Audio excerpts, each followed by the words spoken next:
Dakar. Est-ce que vous nous expliquez en quelque sorte pourquoi vous voulez enlever le franc CFA? On veut, c'est pas seulement le franc CFA, c'est les bases militaires, c'est pas seulement le franc CFA, c'est les entreprises totales, c'est pas seulement le franc CFA, c'est la France-Afrique en général. On veut enlever tout ça parce que, madame, je pense que vous qui me posez la question, vous pensez comme moi que nous sommes des humains à part entière. Cheikh Anta a même prouvé qu'on était plus humain, par plus humain, ce n'est pas un acte de racisme, mais par plus humain, je vais dire, premier dans l'humanité. On est les premiers en tout. Si c'était une classe, j'allais dire qu'on a pris la première place. On a inventé la science des mathématiques, on a inventé l'écriture, on a inventé de par les hiéroglyphes, on a inventé la philosophie, on a inventé les pyramides, on a inventé la société. On a inventé tout ce dont l'homme avait besoin pour évoluer. Et actuellement, parce qu'ils savent qu'ils n'ont pas les ressources, ces ressources qui viennent pourtant de Dieu, les ressources minières dont ils ont besoin pour s'évoluer, qu'est-ce qu'ils font? Ils viennent nous retirer ce qui nous revient de droit, ce qu'on ne peut pas accepter. On ne peut pas continuer à accepter d'être colonisé. Nos ancêtres n'avaient pas le droit à la parole. Moi aujourd'hui, je peux me mettre devant 1000 personnes et dire ce que je pense. Nos ancêtres avaient le droit de se taire et de travailler dans les plantations.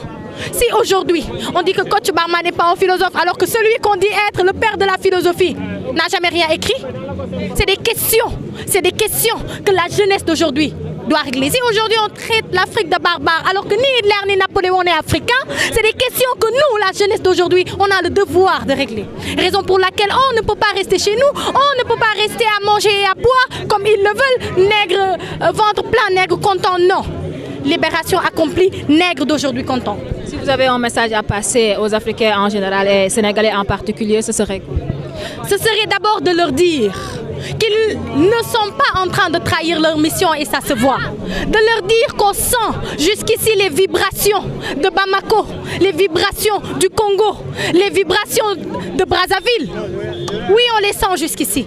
De leur dire que cette terre-mère-là, pour laquelle ils se battent, en vaut la peine. Parce que cette terre-mère-là nous a donné là où habiter. Cette terre-mère-là ne nous a pas seulement donné le droit à la vie, mais a donné à toute l'humanité ce droit-là d'exister. Nous sommes contents de ces gens-là. À ceux qui pensent que des manifestations ont échoué parce qu'ils sont 20 ou 30 personnes, nous on en a réuni près de 300 un peu partout dans le monde. 300 un peu partout dans le monde, ça fait des millions d'Africains qui se lèvent pour dire non. Qui se lèvent pour dire ça suffit, qui se lèvent pour dire abat l'impérialisme. Et ce n'est pas seulement des dires, comme je le dis. Ce n'est pas une révolte qui se prépare, madame, non. C'est une révolution à grande échelle qui se prépare. Et on a les armes pour mettre fin à cette France-Afrique qu'on est en train d'exploiter. Me tuer moi ou tuer le président de l'ONG, Kémy Séba, ne changera rien. Parce qu'on a créé une jeunesse, vous avez vu ici des gens de tout âge, qui vont et qui sont en train de relever ce défi, qui est la libération de notre peuple. Ndeye Babel Sos. Merci. Ndeye Babel.